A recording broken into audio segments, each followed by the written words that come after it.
Good morning students. আজ আমাদের আলোচনার বিষয় ক্লাস 10 ফার্স্ট চ্যাপ্টার জীবজগতের নিয়ন্ত্রণ ও সমন্বয়,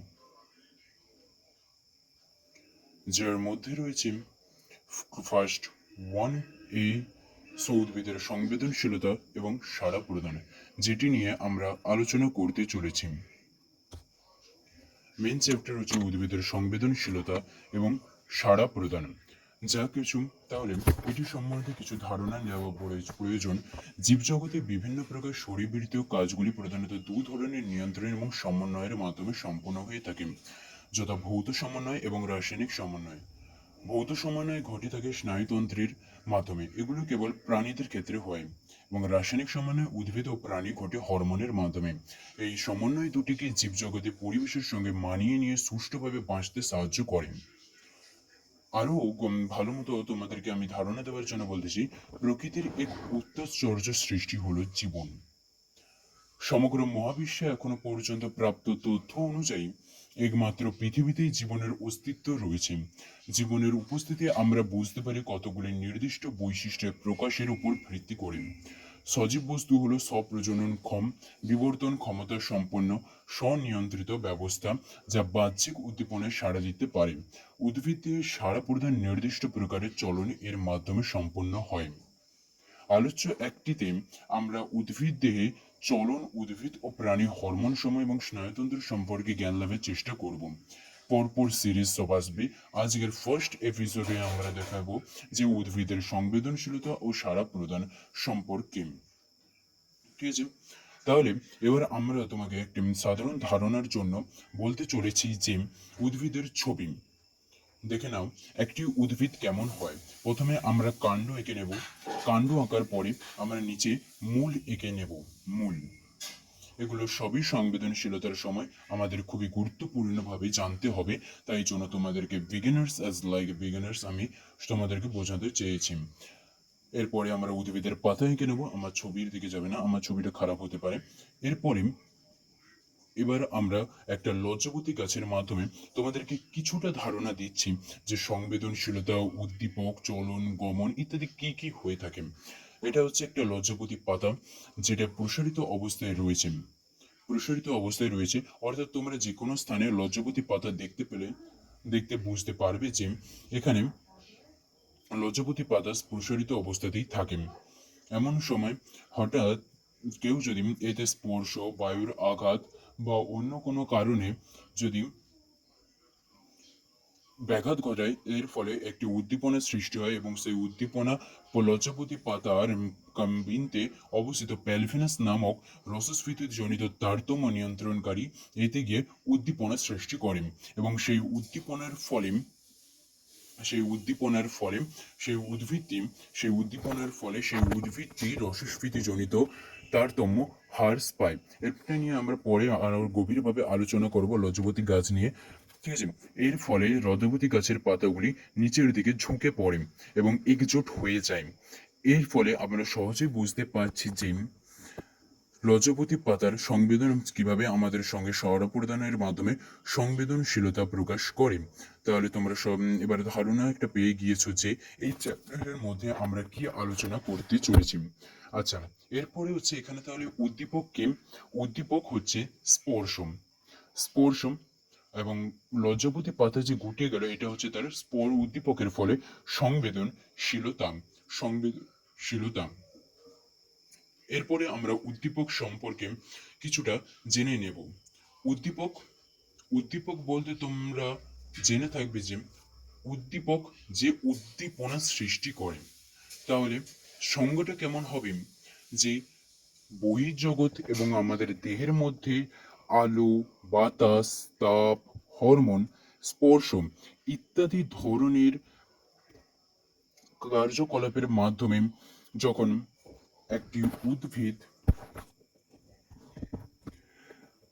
সেই পরিবর্তন পরিবেশের শনাক্ত করতে পারে এবং সেই অনুযায়ী সাড়া প্রদান করে, তাদের উদ্দীপক বলে। সেই সংজ্ঞাটা তোমরা আমার ভয়েস থেকে লিখে নেবে। বলি একটু ভুল করে লেখা হয়েছে, তোমরা আমাদের ভয়েস থেকে এই সংজ্ঞাটা তুলে নেবে। ঠিক ঠিক আছে। এরপরে আমরা আলোচনা করতে চলেছি যে যে উদ্দীপক পৃথিবীর পরিবেশে সর্বদা পরিবর্তনশীল। কোনো পরিবর্তন জীবদের পক্ষে সুবিধাজনক বা অনুকূল, আবার কোনো পরিবর্তন প্রতিকূল বা ক্ষতিকর। সেই পরিবর্তিত পরিবেশে জীবদের বেঁচে থাকতে হয়। যে কোনো ধরনের পরিবর্তন সাপেক্ষে জীবের সাড়া প্রদানের ক্ষমতা হল সংবেদনশীলতা। আর এই সংবেদনশীলতার সৃষ্টির মূল কারণ হচ্ছে উদ্দীপক। যেসব জীব শনাক্ত করতে পারে সাড়া প্রদানের সাহায্যে তাকে উদ্দীপক বলে। উদ্দীপনা হলো উদ্দীপক দ্বারা সৃষ্ট এক প্রকারের শক্তি। তাহলে উদ্দীপনা হলো এক প্রকারের শক্তি। উন্নত উদ্ভিদ এবং পারিপার্শ্বিক পরিবেশের প্রত্যেকটি উদ্দীপনা গ্রহণ এবং সেই অনুযায়ী জীবদের উপযুক্ত সাড়া সৃষ্টি করেন।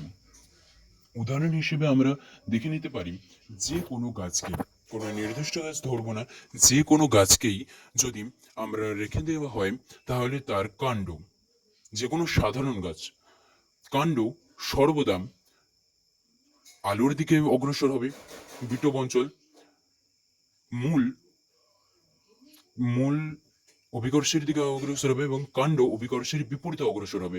মূল জলের দিকে অগ্রসর হবে এবং কাণ্ড জলের বিপরীতে অগ্রসর হবে। এর ফলে আমরা দেখতে পাচ্ছি কাণ্ডের এখানে কি কি উদ্দীপক গৃহীত হয়েছে। আলো একটি উদ্দীপক, অভিকর্ষজ ত্বরণ একটি উদ্দীপক, আর জল একটি উদ্দীপক, যার ফলে মূল এবং কাণ্ড দুটোই উদ্দীপিত হচ্ছে।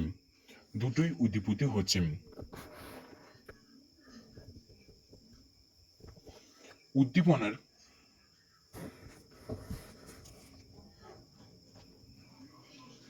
নিয়ে আমরা এর পরেও আরো গভীরভাবে আলোচনা করব।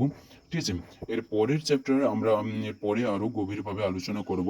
এটা থিওরিটা তোমাদের জানিয়ে দিলাম। এরপরে উদ্দীপকের ভাগ রয়েছে, সেগুলো আমরা পরে আলোচনা করব।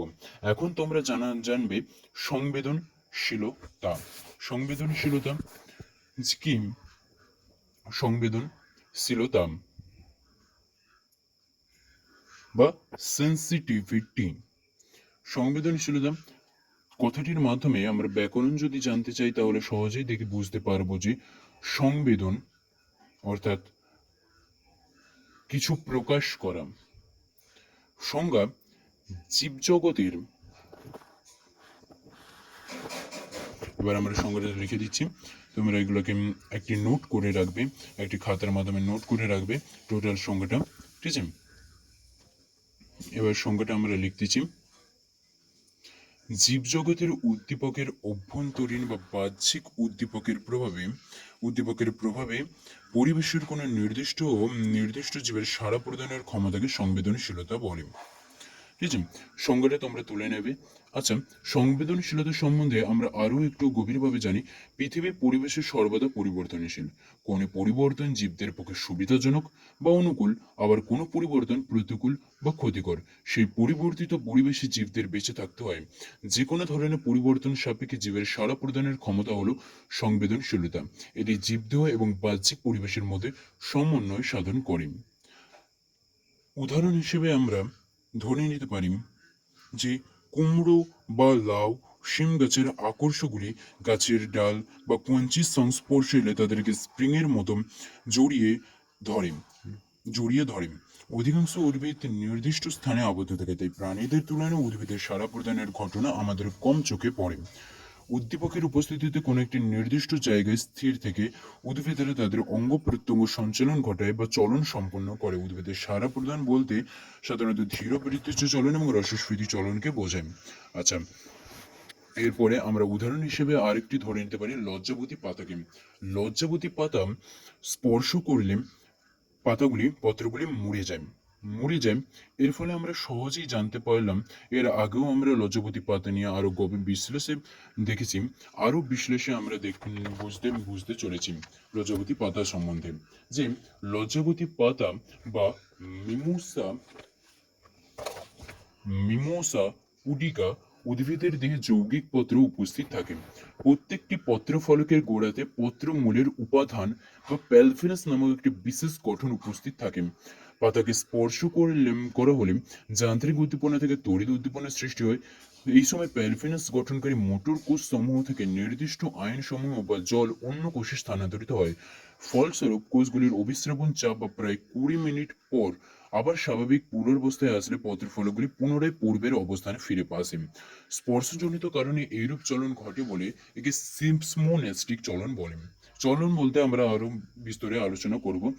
রসস্ফীতিজনিত চাপের তারতম্য এইরূপ চলনের ক্ষেত্রে প্রধান ভূমিকা পালন করে বলে একে প্রকরণ চলন বলে। লজ্জাপতির পাতার চলনকে প্রকরণ চলন বলে। তাহলে আমরা এটা সম্পর্কে আলোচনা হয়ে গেল। সংবেদনশীলতা কি, ঠিক আছে। এরপরে আমরা আলোচনা করব চলন আর গমন, যেটা আমাদের মাস্ট উদ্ভিদের ক্ষেত্রে প্রয়োজন। চলন আর গমন।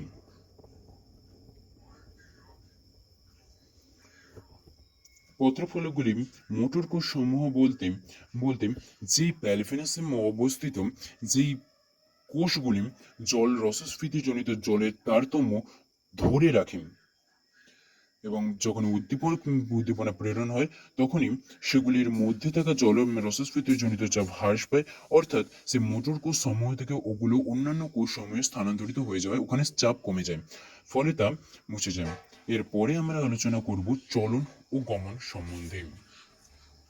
মাস্ট জিনিস, উদ্ভিদ এবং প্রাণীদের পার্থক্য নিয়েও এটি খুবই গুরুত্বপূর্ণ একটি পয়েন্ট।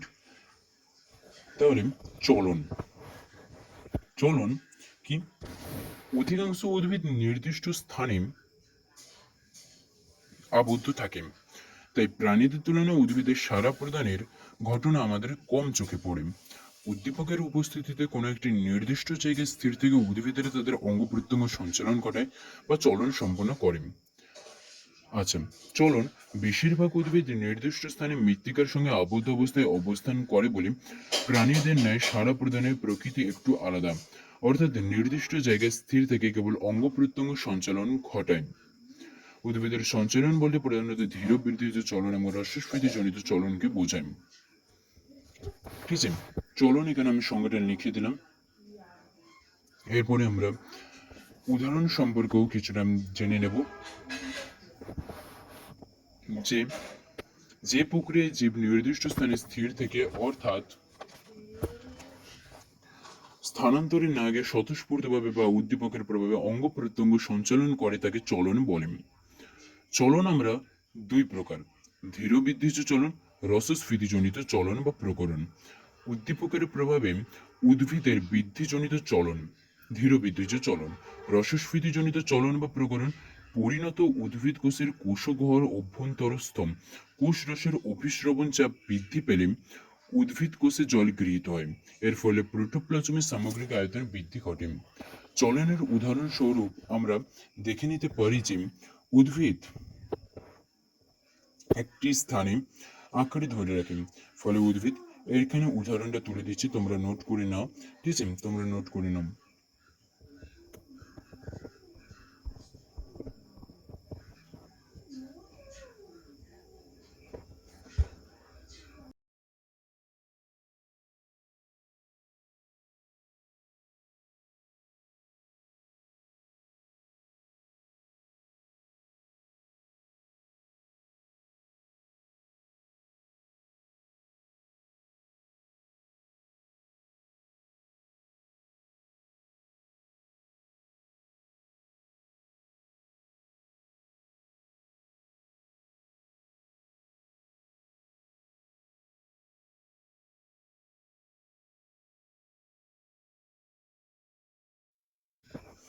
তাহলে আমরা উদাহরণস্বরূপ দেখতে পাচ্ছি যে উদ্ভিদ শিকড় মাটিকে আঁকড়ে ধরে থাকে, ফলে উদ্ভিদ চলাফেরা করতে পারে না, কিন্তু ডালপালা ব্যবহার করে পরিবেশের সঙ্গে উদ্ভিদ সমন্বয় বজায় রেখেছে। যেমন আমরা বনচাড়াল উদ্ভিদ ধরে নিতে পারি যে উদ্ভিদের পাতা যৌগিক পত্র প্রকৃতির একটি বৃহৎ কেন্দ্রীয় পত্রফলক এবং দুইটি ক্ষুদ্র পার্শ্ব পত্রফলক দ্বারা প্রতিটি যৌগিক পত্র গঠিত। স্বতঃস্ফূর্তভাবে একটি নির্দিষ্ট ছন্দে প্রত্যেকটি পাতা চলাফেরা করে। এরপরে হচ্ছে গমন। এরপরে আমরা আলোচনা করব গমন। গমন মূলত প্রাণীদের ক্ষেত্রে দেখতে পাওয়া যায়।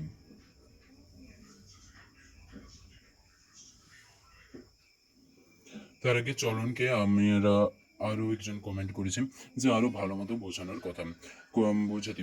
আচ্ছা, আমরা আরো ভালো মতো আপনাদের বুঝিয়ে দিচ্ছি যে চলন সম্পর্কে। আমরা একটা গাছের ছবি আঁকছি।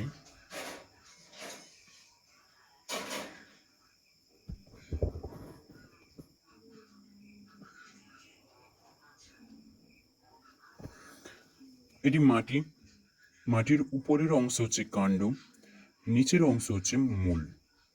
ঠিক আছে, মাটির উপরের অংশ হচ্ছে কাণ্ড, নিচের অংশ হচ্ছে মূল।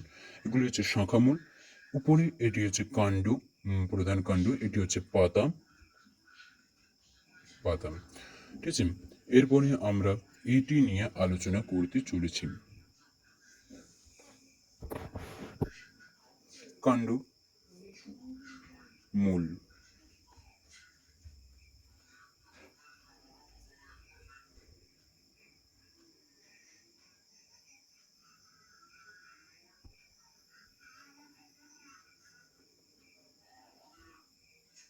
সর্বদা কাণ্ড অভিকর্ষের বিপরীতে উপরের দিকে ওঠে এবং মূল সর্বদা অভিকর্ষের দিকে নিচের দিকে নামতে থাকে। ঠিক আছে,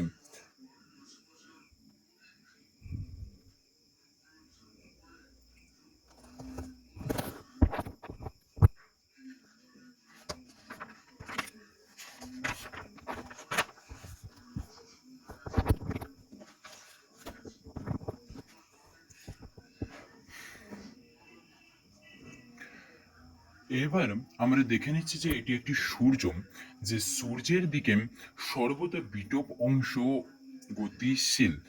এর ফলে উদ্ভিদ নিজের স্থান পরিবর্তন না করা সত্ত্বেও নিজের বিটপ অর্থাৎ কাণ্ড অঞ্চলকে বর্ধিত করে মূল না পরিবর্তন ঘটিয়ে উদ্ভিদ আলোর দিকে অগ্রসর হয়েছে। একে আমরা বলতে পারি চলন। চলন সংজ্ঞায় আমরা জেনেছিলাম যে শিকড় মাটিকে আঁকড়ে ধরে রাখে, ফলে চলতে পারে না। এর থেকে আমরা বুঝতে পারলাম চলনের উদাহরণ। উদ্ভিদের চলন ই সব কিছু, উদ্ভিদ চলাফেরা করতে পারে না, কিন্তু ব্যতিক্রম আছে। কিছু নিম্ন শ্রেণীর উদ্ভিদ যেমন ক্লামাইডোমোনাস ভলভক্স চলন করতে পারে, জলের মধ্যে তারা থাকে, চলন করে। এরপরে আমরা গমন সম্বন্ধে আলোচনা করব। এক স্থান থেকে অন্য স্থানে যাতায়াতে সক্ষম, এক স্থান থেকে অন্য স্থানে যাতায়াতে সক্ষম সঞ্চারণশীল যেই জীব, জীব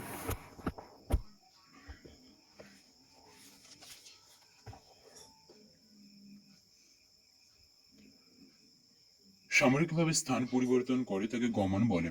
তবে কিছু নিম্ন শ্রেণীর উদ্ভিদের মধ্যে গমন পরিলক্ষিত হয়, যেমন ক্লামাইডোমোনাস ভলভক্স, ডায়াটুম ইত্যাদি। উদাহরণস্বরূপ বলা যায় যে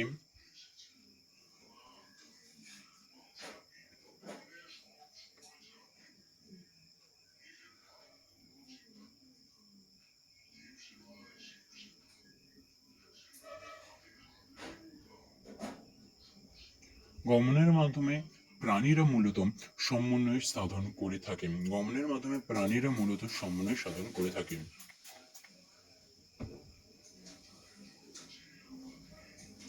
উদাহরণ হিসেবে আমরা দেখতে পারি যে যে মানুষ, যে কোনো জীব, যেমন ধরে নিতে পারি মানুষই, মানুষ নিজে এক স্থান থেকে অন্য স্থানে চলাফেরা করতে পারে এবং নিজেদের অঙ্গ প্রত্যঙ্গ সঞ্চালনের মাধ্যমে আমাদেরকে সাড়া প্রদান করে, নিজেদের অঙ্গ প্রত্যঙ্গ সঞ্চালনের মাধ্যমে সাড়া প্রদান করে থাকেন। অঙ্গ প্রত্যঙ্গ সঞ্চালনের মাধ্যমে সাড়া প্রদান করে থাকেন। আমি একটি কথাকে 3 বার রিপিট করলাম, কারণ তোমরা ভালো মতো যাতে এটা বুঝতে পারো। ঠিক আছে, এরপরে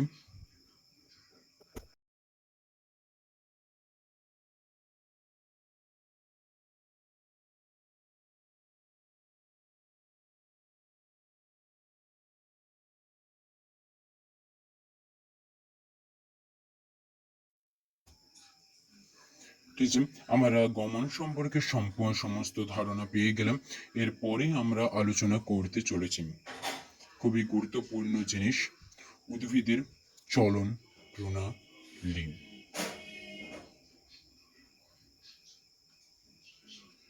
তার আগে আমরা বলেছিলাম উদ্দীপক সম্পর্কে আরো কিছু ধারণা নেব। উদ্দীপককে আমরা সম্বন্ধে আগেই জেনেছি। এবার উদ্দীপককে আমরা দুটি ভাগে ভাগ করে নেব। উদ্দীপককে দুটি ভাগে ভাগ করা যায়। উদ্দীপক বলতে যে আলো, বাতাস, হরমোন ইত্যাদিকে বোঝায়। উদ্দীপক এর উপর ভিত্তি করে দু ধরনের, একটা বাহ্যিক উদ্দীপক, একটা অভ্যন্তরীণ উদ্দীপক। বাহ্যিক উদ্দীপক যেমন আলো, তাপ, বাতাস ইত্যাদি, এবং অভ্যন্তরীণ উদ্দীপক হলো হরমোন, Ca2+ প্রভৃতি প্রভৃতি। এর মধ্যে উল্লেখ্য আমরা সাময়িকভাবে আচার্য জগদীশ চন্দ্র বসু, যিনি প্রথম উদ্ভিদে প্রাণ রয়েছে সম্পর্কে আলোচনা করেছিলেন। আচার্য জগদীশ চন্দ্র বসু নিজের পরীক্ষার মাধ্যমে তিনি এই পরীক্ষাটি 1901 খ্রিস্টাব্দের 10ই মে লন্ডনের রয়্যাল সোসাইটির সর্বসম্মুখে তিনি প্রমাণ করে দেখান বহিস্থ উদ্দীপনায় সাড়া দিতে উদ্ভিদেরা সক্ষম। কেসকোগ্রাফ যন্ত্রটি গঠিত হয় অনেকগুলি গিয়ার এবং একটি কাঁচে নির্মিত ধোঁয়াতে প্লেট দ্বারা। সর্বসম্মুখে বিষাক্ত ব্রোমাইড দমনের মধ্যে উদ্ভিদের মূলের অগ্রভাগ স্থাপন করার পর দেখা যায় কেসকোগ্রাফ যন্ত্রের ধোঁয়াতে প্লেটটির উপর আলোক বিন্দুটি তীব্রভাবে কম্পিত হতে থাকে। উদ্ভিদের মৃত্যুর সাথে সাথে সেই কম্পন স্থির হয়ে যায়। এরপরে আমরা আলোচনা করব চলন সম্পর্কে, যার আমি ভাগগুলো তখন বলছিলাম। এরপরে আমরা তা সম্পর্কে আরো গভীরে ভাগ নিয়ে আলোচনা করব দুটি ভাগে: ধীর বিদ্যুৎ চলন, রসস্ফীতিজনিত চলন। ধীর বিদ্যুৎ চলন এবং রসস্ফীতিজনিত চলন।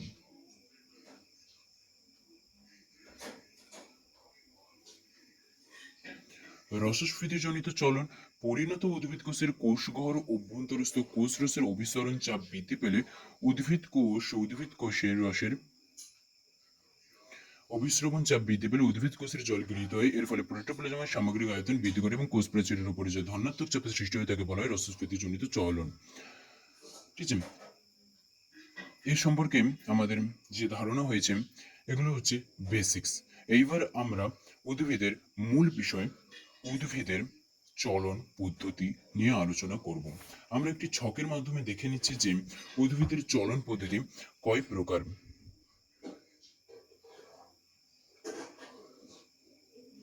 উদ্ভিদের চলন দুই প্রকার: স্বতঃস্ফূর্ত চলন আর আবিষ্ট চলন। স্বতঃস্ফূর্ত চলন অভ্যস্ত উদ্দীপকের প্রভাবে চলন। অভ্যন্তরস্থ উদ্দীপক বলতে আমরা আগেই জেনেছি যে হরমোন। অভ্যন্তরস্থ উদ্দীপকের প্রভাবে চলন। আবিষ্ট চলন বহিস্থ উদ্দীপকের প্রভাবে চলন। বহিস্থ উদ্দীপকের প্রভাবে চলন। ঠিক আছে,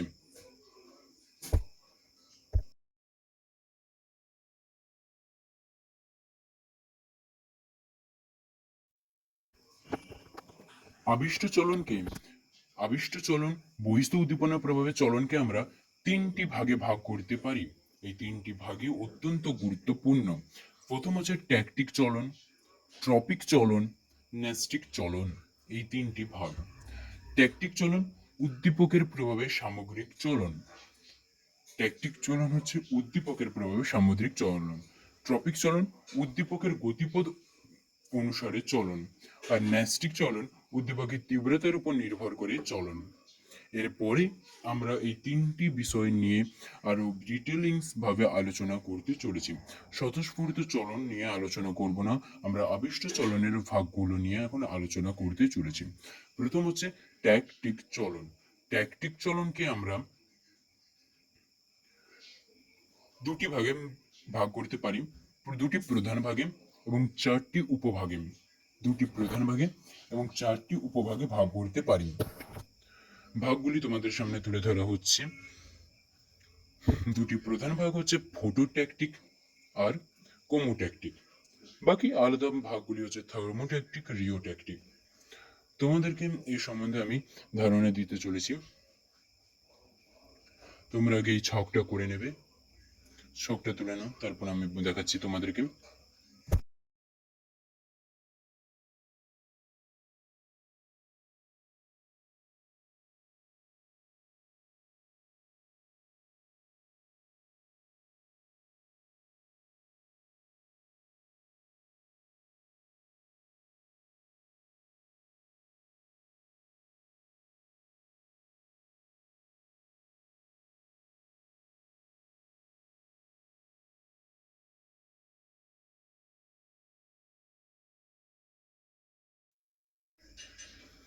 এরভাবে আমরা আলোচনা করতে চলেছি প্রথমে ফটোট্যাকটিক চলন নিয়ে। সবার প্রথম তোমাদেরকে জানিয়ে দেওয়া উচিত ফটো কথার অর্থ হচ্ছে আলো, এবং ফটোট্যাকটিক চলনের সংজ্ঞা হচ্ছে আলোক উদ্দীপকের প্রভাবে যখন উদ্ভিদের সামগ্রিক চলন ঘটে তখন ওই প্রকার চলনকে ফটোট্যাকটিক চলন বা ফটোট্যাক্সিস বলে। ফটোট্যাকটিক চলন বা ফটোট্যাক্সিস বলে। ফটোট্যাকটিক চলন দুই প্রকার। পজিটিভ ফটোট্যাকটিক চলন আলোক উদ্দীপকের উৎসের দিকে সংঘটিত ট্যাকটিক চলনকে পজিটিভ ফটোট্যাকটিক চলন বলে, যেমন বিচ্ছুরিত আলোক উৎসের অভিমুখ ক্লামাইডোমোনাস ভলভক্স প্রভৃতি শৈবাল এবং ইউথোরেক্সা ক্লোরোডিভা প্রভৃতি শৈবাল চলরেণুর চলন। নেগেটিভ ফটোট্যাকটিক চলন আলোক উদ্দীপকের উৎসের বিপরীত দিকে সংঘটিত ট্যাকটিক চলনকে নেগেটিভ ফটোট্যাকটিক চলন বলে। তীব্র আলোক উৎসের বিপরীতে ক্লামাইডোমোনাস এবং ভলভক্স প্রভৃতি শৈবালের চলন। ঠিক আছে, এটা হচ্ছে ফটোট্যাকটিক চলন। এরপরে আমরা আলোচনা করব থার্মোট্যাকটিক চলন। থার্মোট্যাকটিক চলন না, তার আগে আমরা ফটোট্যাকটিকের কিছু উদাহরণ এবং ছবির মাধ্যমে আমরা সেগুলো দেখে নিই। যেগুলো হচ্ছে এক একটি অণুজীব। অণুজীব এটা হচ্ছে জলস্তর। জলস্তর ঠিক আছে। অণুজীবগুলি এটা হচ্ছে সূর্য। সূর্য থেকে আলো বিচ্ছুরিত হচ্ছে এবং এবং অণুজীবগুলি সেই আলোর দিকে ধাবিত হচ্ছে। এই অণুজীবগুলি হচ্ছে ইউথ্রোলিক্স ক্লাইডোফোরা প্রভৃতি শৈবাল, ক্লামাইডোমোনাস ভলভক্স প্রভৃতি শৈবাল ইত্যাদি। ঠিক আছে, এভাবে চলছে।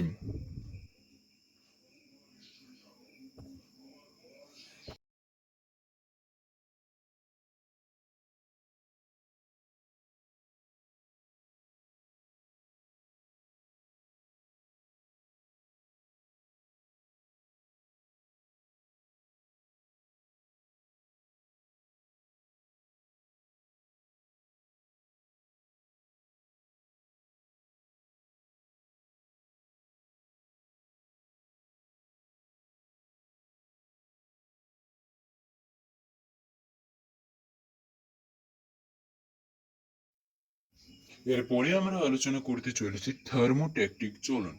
এখানে আমরা উদাহরণ হিসেবে ফটোট্যাকটিক। আচ্ছা, তার আগে আমরা বলে নিই যে ফটোট্যাকটিকের উদাহরণ সম্বন্ধে যেগুলো বলেছিলাম সেগুলো তোমাদের নোট করার জন্য আমি বোর্ডে তুলে দিচ্ছি। তোমরা এগুলো নোট করে নেবে খাতায়, বানানগুলো দেখে নিয়ে লিখে নেবে। আমার রাইটিংটা একটু খারাপ তোমরা একটু মানিয়ে নেবে।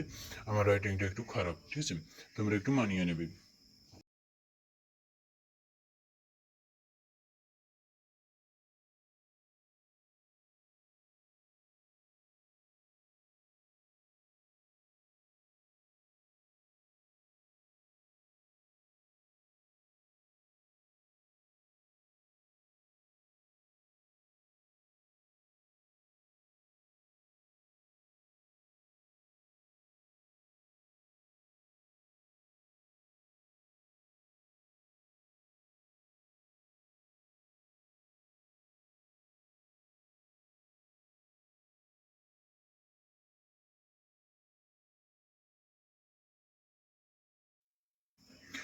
থার্মোট্যাকটিক চলন হচ্ছে উষ্ণতার প্রভাবে চলন এবং রিউকোট্যাকটিক চলন হচ্ছে জলস্রোতের প্রভাবে চলন। এই দুটো চলন যে তোমাদেরকে আমি দেখিয়েছি এগুলো হচ্ছে বিভিন্ন ধরনের চলন। এই দুটো চলন যে থার্মোট্যাকটিক আর রিউকোট্যাকটিক বিশেষ গুরুত্বপূর্ণ নয়, আমাদের গুরুত্বপূর্ণ হচ্ছে কোমোট্যাকটিক এবং ফটোট্যাকটিক চলন। আচ্ছা, এরপরে আমরা ফটোট্যাকটিক চলন সম্বন্ধে আলোচনা করতে যাচ্ছি। যে ফটোট্যাকটিক চলন সম্বন্ধে আলোচনা হয়ে গিয়েছে, আমরা এবার কোমোট্যাকটিক চলন সম্বন্ধে আলোচনা করতে যাচ্ছি। কোমো কথার অর্থ তোমরা সহজেই বুঝতে পারছো, রাসায়নিক পদার্থ। রাসায়নিক পদার্থের মাধ্যমে চলন। সংজ্ঞা আমরা জেনে নেব। সংজ্ঞা হচ্ছে ফটোট্যাকটিক চলনের সংজ্ঞা হচ্ছে যে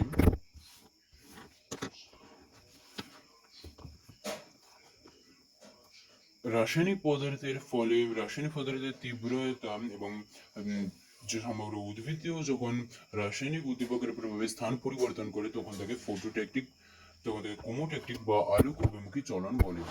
আলোক অভিমুখী চলন বলে।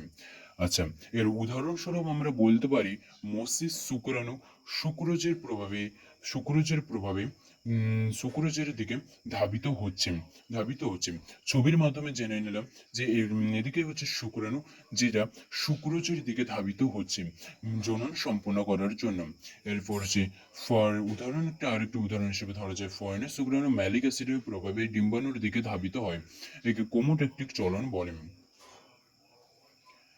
এবার আমরা বৈশিষ্ট্য সম্পর্কে জেনে নেব ট্যাকটিক চলনের।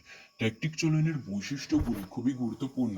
এই বৈশিষ্ট্যগুলি আমাদের খুবই গুরুত্বপূর্ণ বিষয়, যেগুলো আমরা আলোচনা করতে চলেছি। আমাদের মাস্ট বৈশিষ্ট্যগুলি হবে এক, যেগুলো আমি তোমাদের সামনে তুলে দিচ্ছি সেগুলো খাতায় নোট করে নেবে। এই বৈশিষ্ট্যগুলি মূল। যে ট্যাকটিক চলন দুটি বিষয়ের উপর নির্ভর করে: উদ্দীপকের তীব্রতা এবং উৎসের, এই দুটি বিষয়ের উপর নির্ভর করে। আচ্ছা, এরপরে হচ্ছে আরেকটি গুরুত্বপূর্ণ বিষয় হচ্ছে যে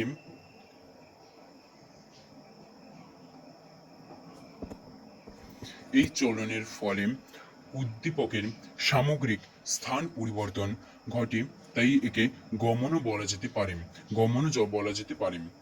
যেমন আমরা ফটোটেকটিক চলনের ক্ষেত্রে দেখলাম জলের মধ্যে আলোর উৎসের দিকে গমন হচ্ছে। আর সাব পয়েন্ট হিসেবে আমি বলে যে সিলিয়া বা ফ্যাজেলা ট্যাকটিক চলনে সাহায্য করে। সাধারণত অনুন্নত জলজ উদ্ভিদ, শৈবাল এবং উদ্ভিদের জননকোষে ট্যাকটিক চলন ঘটে থাকে। উদ্দীপকের প্রকৃতি অনুযায়ী ট্যাকটিক চলন বিভিন্ন প্রকার।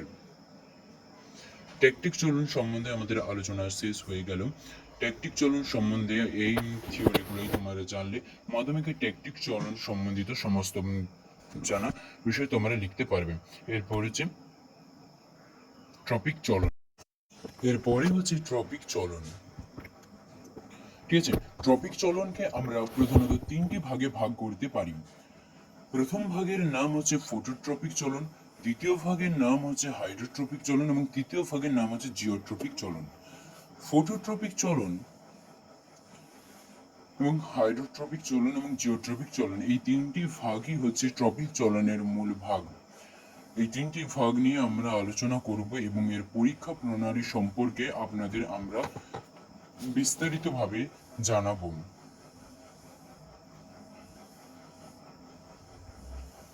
ফার্স্ট আমরা জেনে নেব ফটোট্রপিক সম্বন্ধে।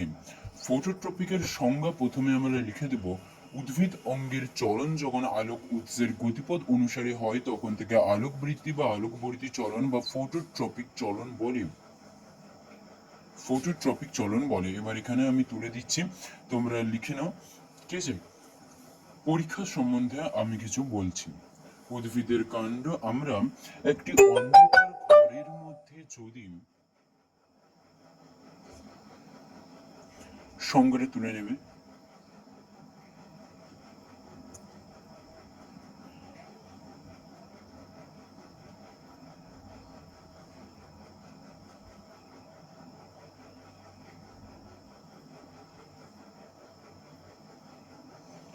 উদাহরণ হিসেবে আমরা বলতে পারি যে উদ্ভিদের কাণ্ড শাখা প্রশাখা আলোক রশ্মির সঙ্গে সমান্তরালে বৃদ্ধি পায়, তাই কাণ্ড ও শাখাকে অনুকূল আলোকবর্তী চলন বলে। এবং একটি পরীক্ষার সাহায্যে আমরা দেখে নিচ্ছি যে একটি অন্ধকার ঘরের মধ্যে যদি একটি টব রাখা হয় গাছ সমেত, তাহলে এবং একটি জানলা খুলে রাখা হয়, তাহলে কিছুদিন পরে আমরা দেখতে পাবো যে ওই গাছের বিটপ অঞ্চলটি পরিবর্তিত হয়ে ওই জানলার দিকে অগ্রসর হয়েছে। এই ছবির মধ্যে তোমরা দেখতে পাচ্ছ যে একটি গাছ একটি টেবিলের উপরে রাখা হয়ে আছে।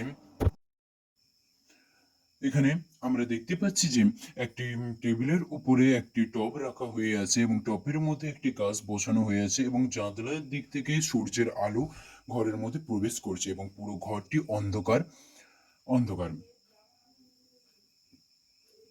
আচ্ছা, এরপরে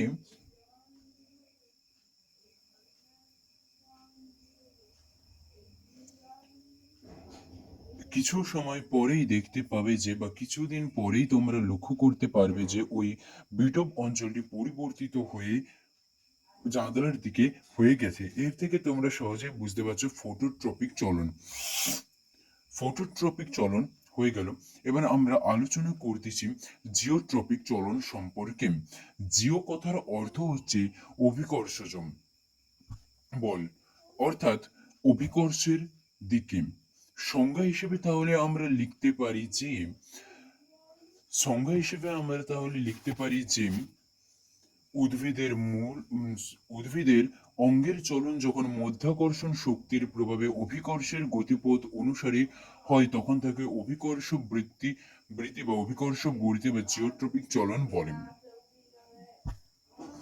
এরপরে আমরা এর পরীক্ষার সম্বন্ধে আলোচনা করব, তার আগে তোমরা কোয়েশ্চেন সংজ্ঞাটা তুলে নাও। সংজ্ঞাটা লেখা হয়ে গেল। এবার পরীক্ষার সাহায্যে আমরা প্রমাণ করতে ইচ্ছি যে জিওট্রপিক চলন একটি পেট্রি ডিশে ভিজে তুলোর প্যাড রেখে তার উপর কয়েকটি সদ্য অঙ্কুরিত বীজ পিনের সাহায্যে আটকে দেওয়া হলো। ছবির মাঝখানে তোমরা দেখতে পাচ্ছ যে পেট্রি ডিশের প্যাজে ভিজে তুলো রাখা হয়েছে এবং বীজগুলির যে দিক থেকে মূল বের হবে সেদিকটা বিভিন্নভাবে রাখা হয়ে আছে। এরপরে ওটিকে খাড়াভাবে দাঁড় করিয়ে রাখা হলো। কয়েকদিন পর দেখা যাবে যে বীজের অবস্থান যেমনই হোক না কেন প্রত্যেকের ভ্রূণমূল পৃথিবীর ভরকেন্দ্রের দিকে বৃদ্ধি পেয়েছে। এর থেকে প্রমাণিত হয় যে মূলের যেমনই হোক না কেন প্রত্যেকের ভ্রূণমূল পৃথিবীর ভরকেন্দ্রের দিকে বৃদ্ধি পেয়েছে। এর থেকে প্রমাণিত হয় যে মূলের চলন অনুকূল অভিকর্ষবর্তী। জিওট্রপিক চলন সম্বন্ধে তোমরা বুঝতে পেরেছ আমি আশা করতেছি। এরপরে হাইড্রোট্রপিক চলন। হাইড্রো কথার অর্থ চিম হলো জল। হাইড্রো কথার অর্থ হলো জল। আমরা সংজ্ঞা হিসেবে বলতে পারি যে হাইড্রোট্রপিক চলন উদ্ভিদ অঙ্গের চলন যখন জলের উৎসের গতিপথ অনুসারে হয় তখন জলবর্তী বা হাইড্রোট্রপিক চলন বলেন। জলবর্তী বা হাইড্রোট্রপিক চলন বলে। আমরা একটা পরীক্ষার সাহায্যে এটি দেখে নিতে নেব। সংজ্ঞাটা আমি লিখে দিচ্ছি, তোমরা তুলে নাও, এরপরে পরীক্ষাটা আমি দেখিয়ে দেব।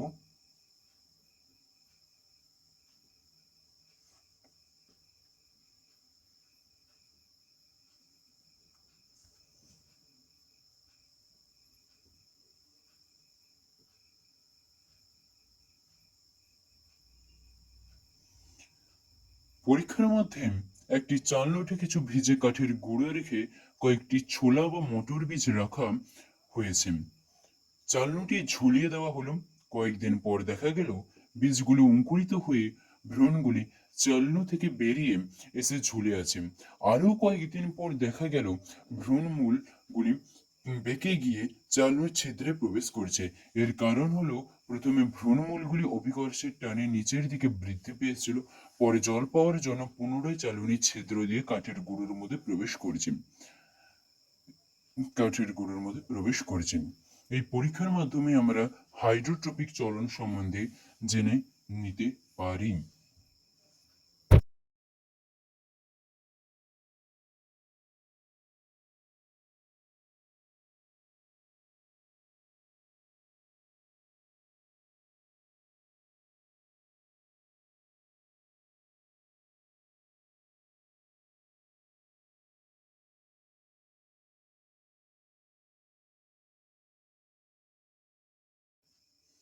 এরপরে হচ্ছে ট্রপিক চলনের বৈশিষ্ট্য।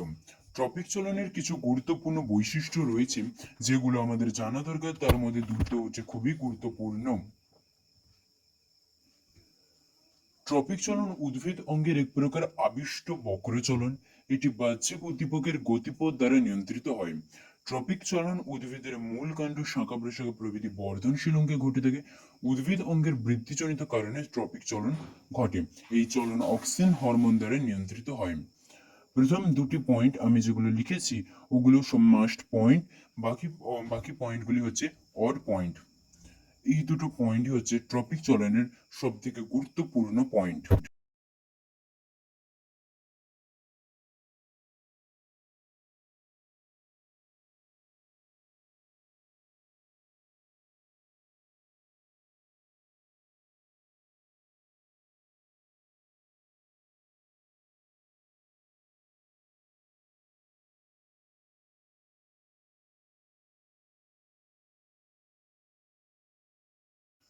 ট্রপিক চলন মূলত আলো জল অভিকর্ষ বলের প্রভাবে নিয়ন্ত্রিত হয়।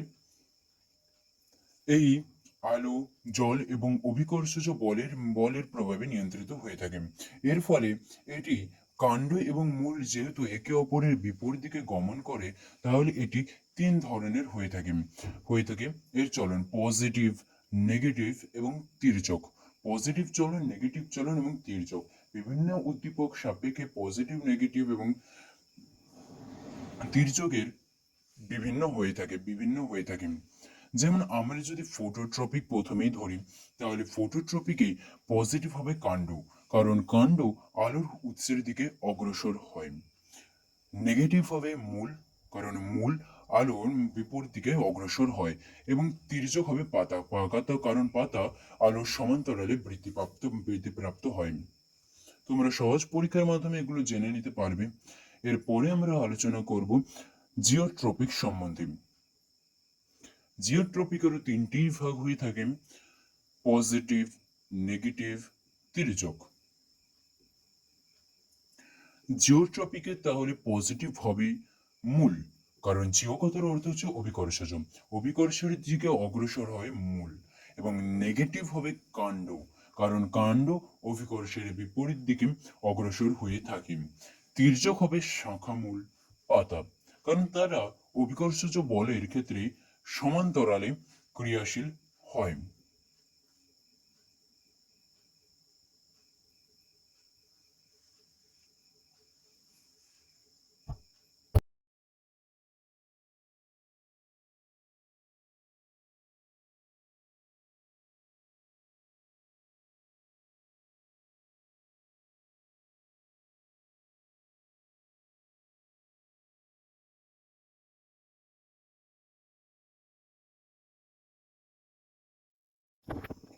এরপরে হাইড্রোট্রপিক চলনকেও আমরা মূলত তিনটি ভাগে ভাগ করতে পারি না, কারণ হাইড্রোট্রপিক চলনে তির্যক চলন ঘটে না।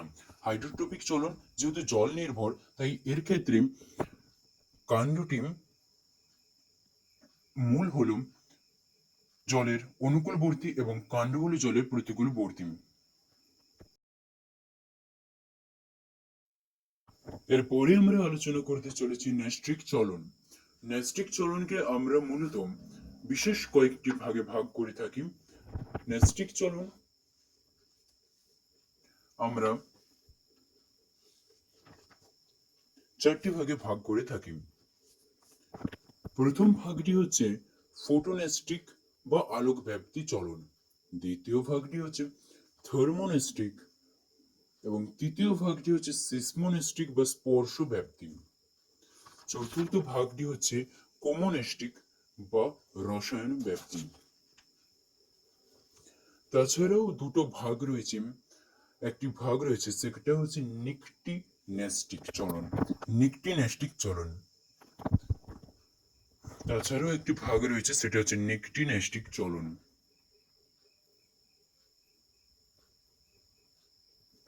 এবার আমরা এই চারটি চলন পদ্ধতি নিয়ে আলোচনা করতে চলেছি।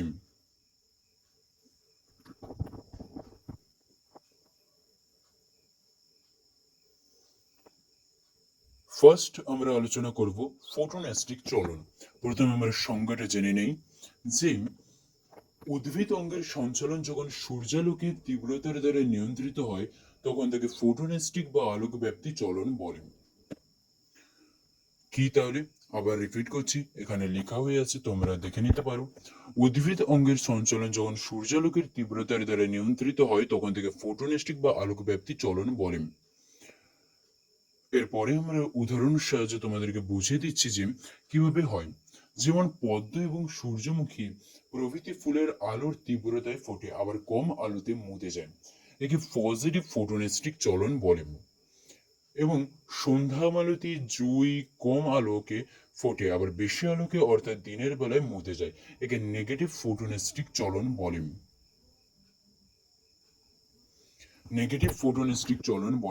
তাহলে আমরা ফোটোনেস্টিক চলনকে দুটি ভাগে ভাগ করতে পারি: পজিটিভ ফোটোনেস্টিক চলন, নেগেটিভ ফোটোনেস্টিক চলন। পজিটিভ ফোটোনেস্টিক চলনের উদাহরণ কি হলো? সন্ধ্যা মালতী জুঁই এগুলো হচ্ছে নেগেটিভ, এবং পদ্ম সূর্যমুখী হচ্ছে পজিটিভ ফোটনেস্টিক চলন। এবার আমি লিখে তোমাদেরকে বুঝিয়ে দিচ্ছি, তোমরা লেখার মাধ্যমে বুঝে নাও।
এরপরে আমরা যেটা নিয়ে আলোচনা করতে চলেছি সেটা হচ্ছে থার্মোনেস্টিক চলন। থার্মোনেস্টিক চলন উদ্ভিদ অঙ্গের সঞ্চালন বা চলন যখন তাপমাত্রার তীব্রতার দ্বারা নিয়ন্ত্রিত হয় তখন এই ধরনের চলনকে থার্মোনেস্টিক চলন বলেন। থার্মোনেস্টিক চলন বলেন। সংজ্ঞাটা তোমরা তুলে নেবে, আমি বলে দিলাম, তোমরা শুনে শুনে নোট করে সংজ্ঞাটা তুলে নেবে। আর মাস্ট তোমরা এই নোটটা তৈরি করবে, ঠিক আছে? এরপরে আমরা উদাহরণ হিসেবে ধরে নিতে পারি টিউলিপ ফুল বেশি উষ্ণতায় ফোটে এবং কম উষ্ণতায় বুঝে যায়। টিউলিপ ফুল বেশি উষ্ণতায় ফোটে এবং কম উষ্ণতায় বুঝে যায়।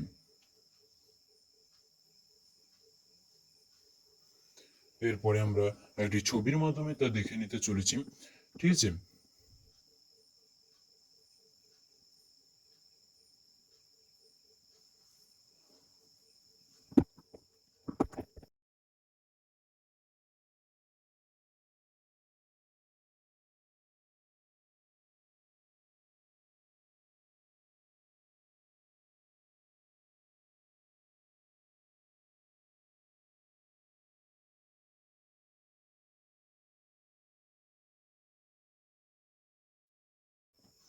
এটি হলো একটি টিউলিপ ফুল যেটি এখন প্রসারিত অবস্থায় রয়েছে, যার পাপড়িগুলি এখন খোলা অবস্থায় রয়েছে।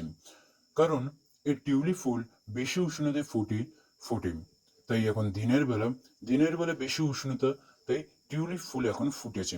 এইটি সব থেকে মনোরম দৃশ্য সৃষ্টি করে। এরপরে যখন কম উষ্ণতা সৃষ্টি হয় তখন টিউলিপ ফুলটি মুদে যায়, মানে পাপড়িগুলি সংকোচন হয়। এই সংকোচন মূলত কম উষ্ণতার জন্য হয়। ছবিটা তোমরা স্পষ্টভাবে বুঝে নিতে পারছো। অভিজ্ঞতা হচ্ছে যে টিউলিপ ফুলের থার্মোনেস্টিক চলন সম্পর্কে। তোমরা সব নোট করে নেবে, ঠিক আছে? আর এত সময় ধরে এখানে ধরে ভিডিও কন্টিনিউ করার জন্য তোমাদের কাছে আমি ধন্যবাদ কৃতজ্ঞ জ্ঞাপন করছি। এরপরে আমরা আলোচনা করব কোমোনেস্টিক চলন। রাসায়নিক পদার্থের দ্বারা নিয়ন্ত্রিত উদ্ভিদ অঙ্গের রসস্ফীতিজনিত আবিষ্ট বক্রচলনকে কোমোনেস্টিক চলন বলে।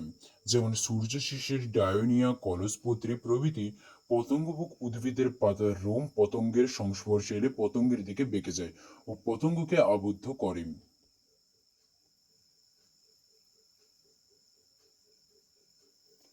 এবার একটি ছবির মাধ্যমে তোমাদেরকে আমি দেখানোর চেষ্টা করছি। এখানে মূলত রাসায়নিক পদার্থটি হচ্ছে প্রোটিন। প্রোটিন যে একটি ফুলের উপরে একটি পতঙ্গ বসেছে।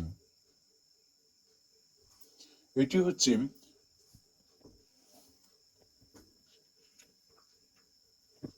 সূর্য শিশির।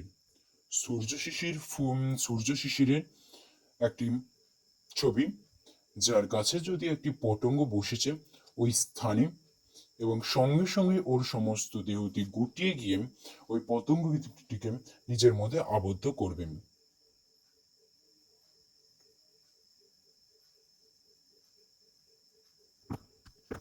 তোমরা ছবির মাধ্যমে দেখে নিতে পারছো যে এরপরে যখন ওই রাসায়নিক পদার্থ পেয়ে যাবে তখন সঙ্গে সঙ্গে ওই অংশটি গুটিয়ে গেল এবং ওই পতঙ্গটি ওখানে আকৃষ্ট হয়ে গেল এবং পরে ওই উদ্ভিদটি ওই সমস্ত ধরনের রস ওর মধ্যে থেকে শুষে নিয়ে নিজেদের জীবন নির্ধারণ করবে। এটা হয়ে গেল কমিউনিস্টিক চলন। এরপরে আমরা আলোচনা করতে চলেছি সিসমোনেস্টিক চলন।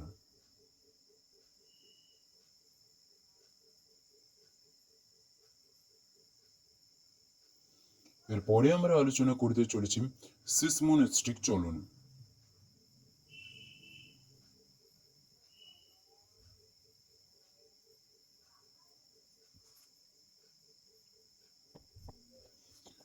সিসমোনেস্টিক চলন কাকে বলে?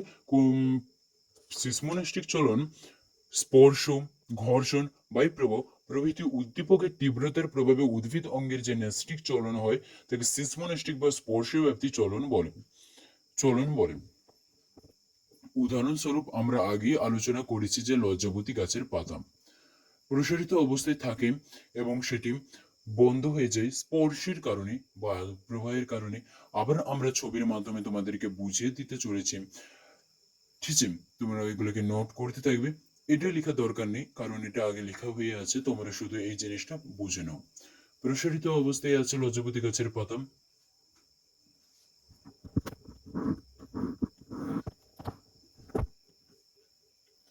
এরপরে যখন স্পর্শ হবে তখন তা উদ্দীপিত হয়ে পাতাগুলি মুদি যাবে। এর কারণ হচ্ছে ভ্যালভিনাসের অস্বস্ফীতিজনিত হ্রাস পাওয়া। ঠিক আছে, তোমরা বুঝে নিয়েছো যে লজ্জাবতী কাকে বলে। এরপরে এই চারটি ভাগ ছাড়াও আরো একটি গুরুত্বপূর্ণ ভাগ রয়েছে যেটা ন্যাস্টিক চলনের অন্তর্ভুক্ত।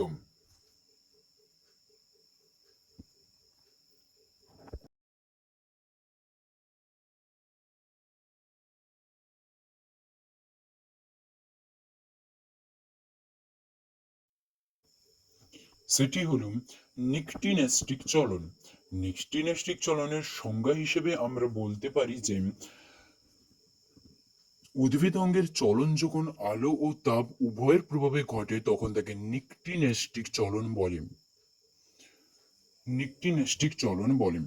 উদাহরণ হিসেবে যেমন তেঁতুল গাছের পাতা দিনের বেলায় আলো ও তাপের প্রভাবে খুলে যায়, আবার রাত্রিবেলায় অন্ধকার ও কম তাপে মুদে যায়।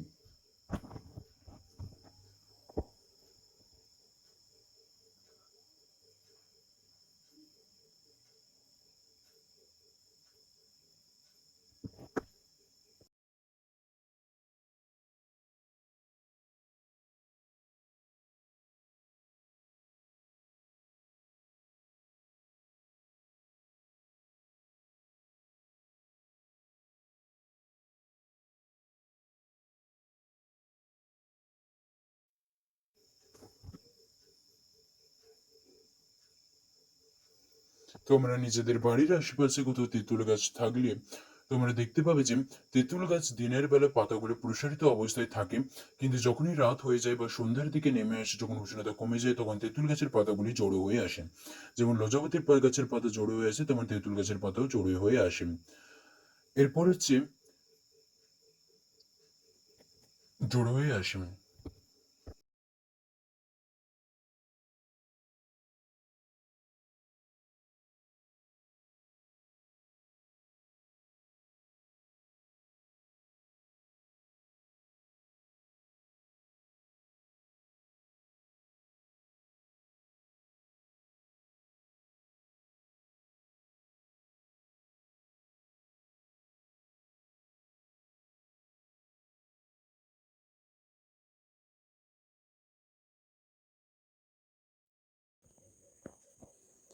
এরপরে আমরা আলোচনা করতে চলেছি ন্যাস্টিক চলনের বৈশিষ্ট্যগুলি। ন্যাস্টিক চলনের ফার্স্ট এবং সবথেকে গুরুত্বপূর্ণ বৈশিষ্ট্যগুলি হল দুটি। ন্যাস্টিক চলন এক প্রকার আবিষ্ট বক্র চলন। উদ্দীপকের গতিপথের বদলে উদ্দীপকের তীব্রতা দ্বারা ন্যাস্টিক চলন নিয়ন্ত্রিত। আলো, তাপমাত্রা, রাসায়নিক পদার্থ, স্পর্শ প্রভৃতি উদ্দীপকের প্রভাবে এই চলন ঘটে থাকে। এই চলন বৃদ্ধির ওপর নির্ভর করে না, মূলত কোষের অস্বস্ফীতির তারতম্যের জন্য এই চলন দেখা যায়। এবং এখানে যে বোর্ডে দুটো মাস্ট পয়েন্ট তোলা হয়ে আছে সেগুলোই হচ্ছে এই চলনের মূল বিষয়, মূল মাস্ট পয়েন্ট। এগুলোকে তোমাদের জোর দিতে হবে, এগুলোই হচ্ছে এই পয়েন্টের মাস্ট পয়েন্ট।